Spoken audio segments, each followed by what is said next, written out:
Welcome to the Mobile Home Park Mastery Podcast, where you will learn how to identify, evaluate, negotiate, perform due diligence on, finance, turn around, and operate mobile home parks.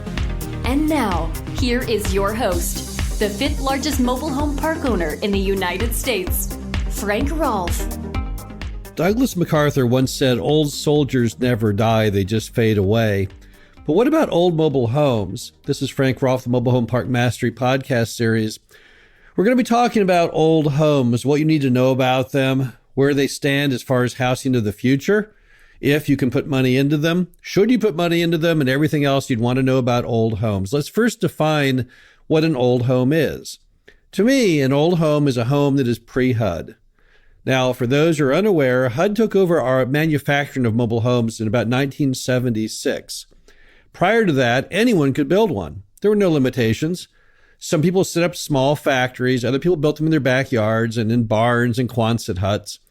And they were all unique. They were handcrafted, one of a kind in some cases. And in 1976, the government took over manufacturing. They decided it was no longer safe to have amateurs building mobile homes. So from that point forward, if you wanted to sell a mobile home in the United States as a manufacturer, you had to be HUD licensed, HUD approved, and your home had to have a HUD seal on the back, proudly announcing that you had built that home in accordance with HUD's laws. So to me, an old home is one that's missing that HUD seal. 1980s homes, they're not really old to me. Sure, they're 40 years old, but a 14-foot wide 1980s home, which is also called a round roof, those things are structurally extremely stable. They have floor plans very similar to modern homes. And to be honest with you, on the inside, many customers could not tell the difference. We've sold hundreds and hundreds over those homes over the years, and they've always gone very well. People were very happy with the value. So I'm not going to count the 80s homes as old. To me, the old homes are predominantly homes of the 70s and the 60s. Now, what is wrong with a pre-HUD home? Well, a lot is wrong with the pre-HUD home often. The first item is they're very dark and dreary. The way they were constructed, they have that old fake paneling and then dark gray, dark blue, or dark green carpeting on the inside. And the room sizes are terribly small. Pre-HUD homes can be all the way back to 8 feet wide, then 10 foot, then 12 foot. In all cases, it's not in line with what most Americans want today. So room sizes are a drag. The general look of the homes is also a drag. So then what's the value of an old home? Well, the first thing is it's still giving you the same lot rent as a brand new home, and therefore any vacant lot that you put a home on or that has a home on it is worth more than a vacant lot. So really, an old pre-HUD home is just a conduit to getting lot rent. Because as park owners, that's where all the real money is. We just want to get that lot rent every month. We get the same lot rent whether the home is from 1960 or 2020. So that's the first thing they have value in. Another thing they have value in is that they just are, in fact, for most people, the cheapest form of affordable housing. And really, that's what our industry is all about. We're trying to provide places for people to live that are far, far lower than competing single-family homes and apartments. So if I sell a customer a 1999 home or a 2019 home, they're going to have a fairly significant mortgage on that thing. But if I sell them a pre-HUD home, given the typical pre-HUD home prices in most parks, they're going to buy that thing for maybe $1,000, maybe $500. It's going to be very, very inexpensive. So they'll typically be paying just lot rent after making the purchase. So should you put money in old homes to bring them back to life? Well, it all depends. Not all pre-HUD homes were meant to be brought back to life, in fact. So what would make some homes work and some homes not? Well, the first thing you would say is, what's the floor plan like? Is this really going to be large enough that someone will want to live here? If you're looking at an old 10-foot wide home, the answer is probably not. When you take into account the hallway, those bedrooms will hardly hold a double-sized bed, and most Americans today demand at least a queen and really want a king.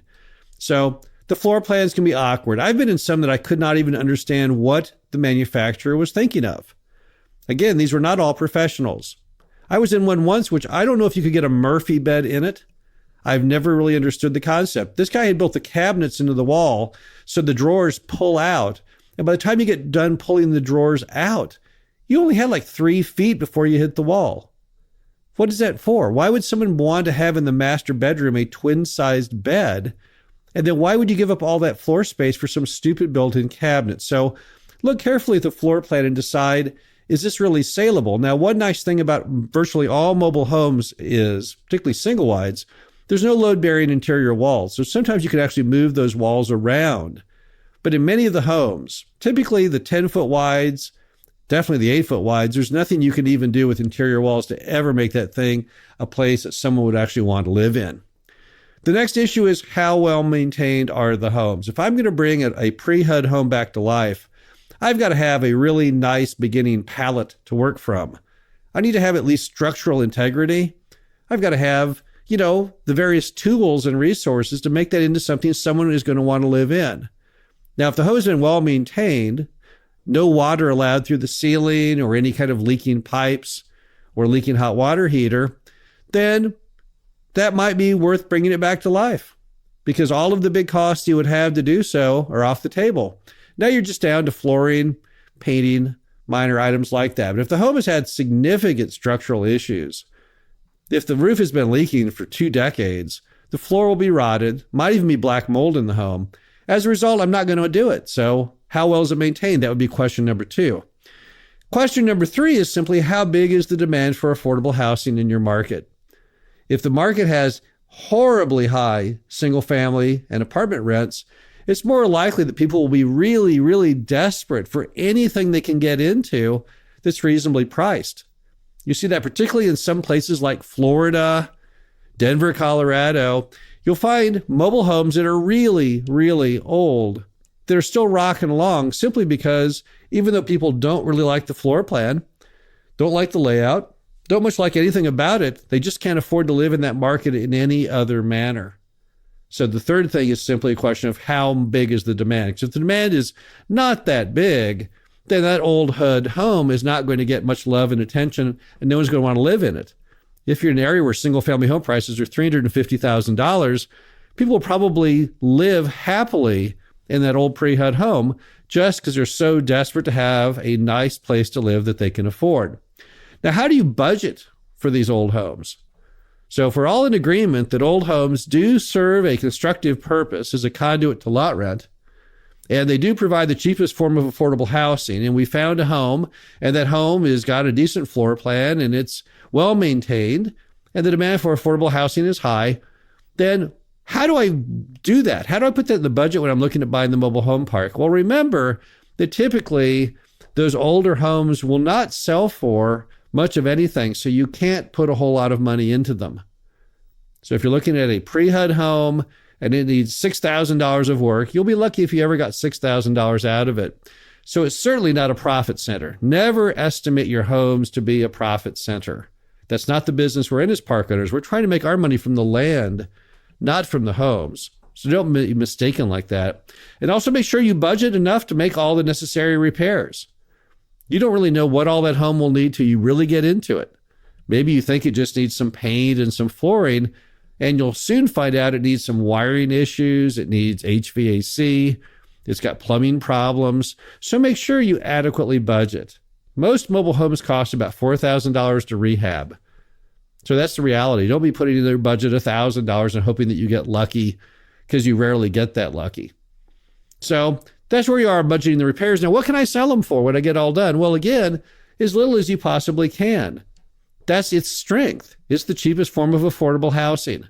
Yes, I know in some parts of Florida and California, I've seen old single-wide pre-HUDs for sale for $20,000 and $30,000 and $40,000. Those are very, very unique markets. If, however, your park, instead of in those markets, is in another state, let's say you're in the state of Oklahoma, it's unlikely you're going to get big prices on that pre-HUD home. So just be very careful when you budget. Also, be realistic on which ones you're going to save and which ones you're not. If the park comes with a handful of older pre-HUD homes, there's no guarantee, particularly if they're empty, that you're going to want to bring them back to life. And it's also very possible that when people leave them, you're not going to want to bring them back to life once you do an interior inspection. On that note, it's very important during due diligence that you really adequately look at what's going on in those older homes, both inside and out. If I want to really focus my attentions during diligence on home quality, I want to see those pre-HUDs because their fate is hanging in the balance. If it's poorly maintained, if it's in poor condition, it's probably not going to be salvageable. However, that 1980s home, it will be because you know you can probably sell that. And if it's $10,000 or more, finance that through 21st Mortgage. And those 1980s homes are workhorses. Very, very well built, typically way more than the new homes do, and more than likely you'll bring that back to life too. But as you see, it really is all about pre-HUD homes in these parks. Those are the ones that you're never really sure what to do with.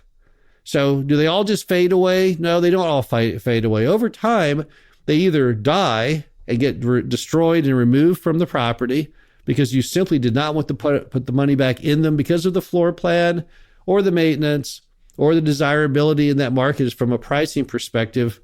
And others get brought back to life. And in some of our parks, some of the nicest homes we have from the exterior are those pre-HUD homes.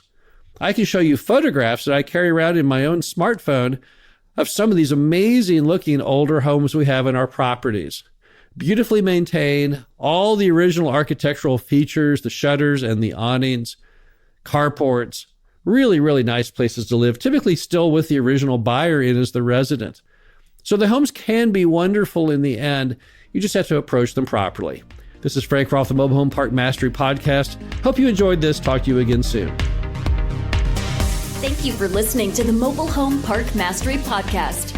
Be sure to visit us at mhpmastery.com to subscribe to the show, read our show transcriptions, and access all of our great information on mobile home park investing.